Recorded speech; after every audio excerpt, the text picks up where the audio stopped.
Hello friends, welcome back to the channel. So we've upgraded.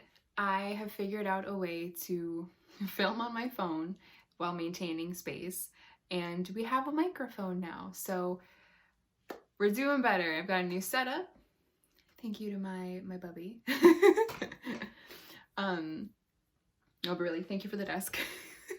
And we're moving forward. So I have recently been awakened to the fact that I've been going through a dark night of the soul, and I will be making a video discussing what exactly that is, and more so what it meant for me personally, because it's different for everybody and not everyone goes through the steps that are mentioned. But there's like 18 different signs that you're going through a dark age of the soul, dark night of the soul, which is really just a spiritual depression or just a really deep set depression that's like hindering your growth. So, well, it hinders because it creates a delay, but it's ultimately helpful for you. You can very well take the depression as a lesson for something that either is no longer serving you or something that you need in your life to help serve you that isn't quite in your life yet. So I'll go into that in the next video. But for right now, I just wanted to update you guys and tell you how I've been feeling. So as of recent, I've been feeling pretty good. I had a really great, well, okay-ish couple of weeks, and then I had a really bad week. And then within the last week and a half now, I'm feeling really good. I've just made some changes within my own personal life, and by personal, I mean like the life within my head. I've made a lot of changes there. I bought a plant. Her name is Caroline. I had a day where I was just really in the feels, and this was after I'd wakened to the fact that I was going through a dark night of the soul, and that I was going through that because I was suppressing some stuff within me. So I just went kind of manic, and I said, I'm gonna buy a plant because fuck it, I don't have a plant and I want one. I've always wanted ivy. So I got myself some English ivy. She's gorgeous, absolutely gorgeous. I sing to her. She's got little sprouts already. See the little guy right there? Oh my goodness, she's so beautiful. And I actually learned a really beautiful metaphor while meditating on it this morning, because it kind of hit me. Like, why do I like ivy so much? So I went on a rant about the metaphor on my Instagram page. I'll link that down below in my most recent post. But yeah, she's great. Absolutely adore her. So anyway, my new series. Oh, surprise, I am starting a series. This series is going to be more of a self-reflection tool for me. As I go through this series myself, it's based off a book. Try not to get too ahead of myself here. So the book is called Shame-Informed Therapy, Treatment and Strategies to Overcome Core Shame and Reconstruct the Authentic Self by Patty Ashley, PhD, LPC. So, oh, sorry with the lighting. Yes, so Shame-Informed Therapy.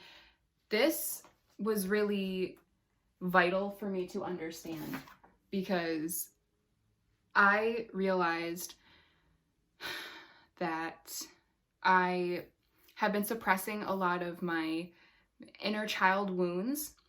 And I know they say, you know, for inner child work, you know, just have fun with it and nurture your child self. And I thought that just meant like having fun and, you know, eating ice cream before dinner, that kind of stuff, or, you know, baths and whatnot.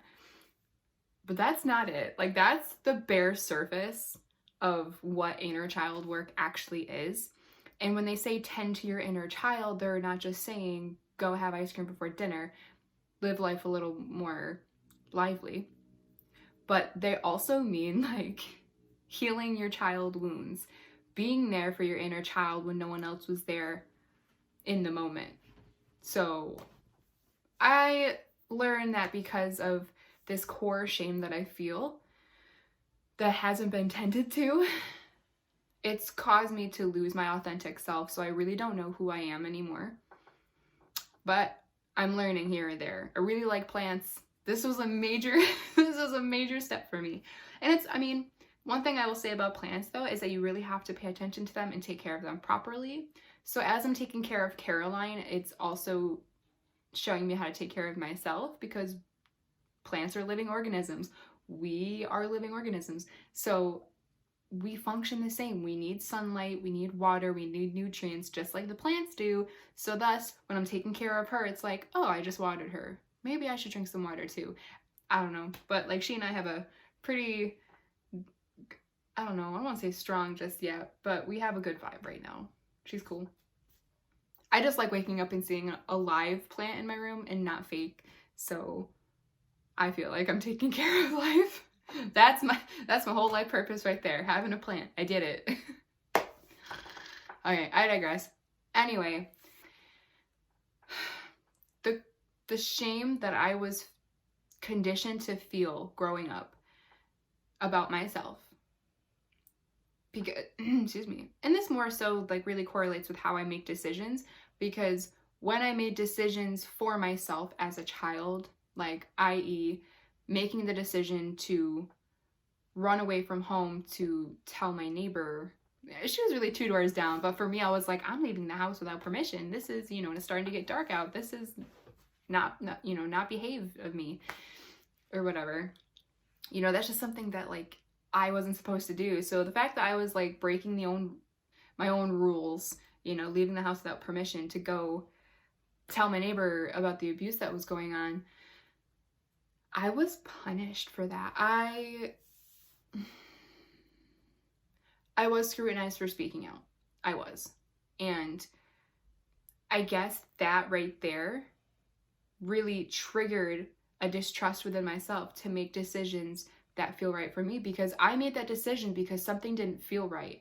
It didn't really make sense to me what was going on until I saw a police officer at my neighbor's house interviewing me. That's when I was like, oh, what was happening is not okay. I didn't know. I knew it didn't feel right. I know I didn't like it. I know there was something telling me that it wasn't okay, which, spoiler alert, that was my intuition. There was no other way for me to know what was really going on, and that was not okay, aside from, my guides and my intuition telling me, like, this is not okay, you need to run. So I didn't even know what was going on until I saw the police officer, and that's when I said, oh shit, like, this is some real illegal things. Like, I just knew something was up once I saw the officer, and that's when I kind of really freaked out. So then to also be scrutinized for doing that, it set me up for many, many years of being misguided and not trusting that who I am is enough, not trusting that my own intuition and my own ability to make decisions is enough. I struggled with that for years, and it's something that I still struggle with. It's just that now I have a better idea of where it's coming from, and I work through it as the obstacles present themselves to me. It's really exhausting, and it is hard, but I don't want to feel this way anymore, and I want to know who I am and be proud of it, because I'm tired of being ashamed of myself when I really have done nothing to be ashamed of. It's just something that was so programmed and burnt into my brain that I didn't know any better, and I didn't have really outlets to work through these things. Core shame is really the seed that sprouts other obstacles like anxiety, depression, self-critical behavior, low self-esteem. Those are all my personal examples, because those obstacles overlap the shame. Shame is really great at hiding itself. And it even says so in the book, in the intro. It's like many providers don't know how to properly treat their patients or really know what's going on with their patients, because core shame is really at the root of it, but it's projecting itself with other obstacles, i.e. depression, anxiety, low self-esteem. So you just categorize those thoughts and obstacles as those, and you don't dive deeper to discover that it's actually shame. So that's my current demon, and it's very, very vicious. I have bad days. Even after my epiphany a week and a half ago, I still have had some bad days. But I have more coping mechanisms now, and I've actually been able to realize that I am feeling this way about myself and I'm looking for this validation because of this purpose. So this needs some time right now. I need to focus on this and figure something out because that's really what's going on.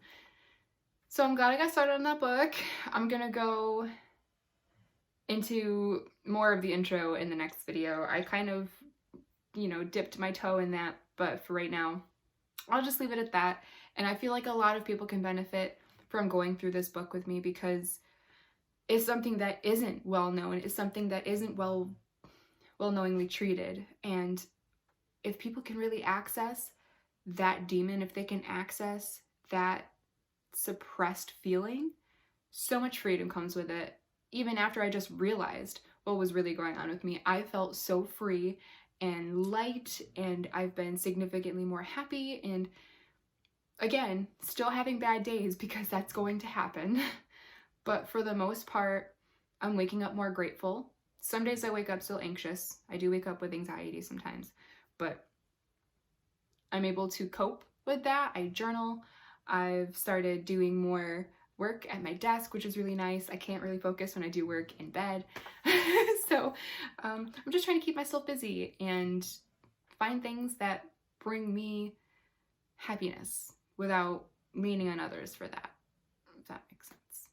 So trying to provide that release, that comfort for myself, but also allowing myself to trust others with my emotions too.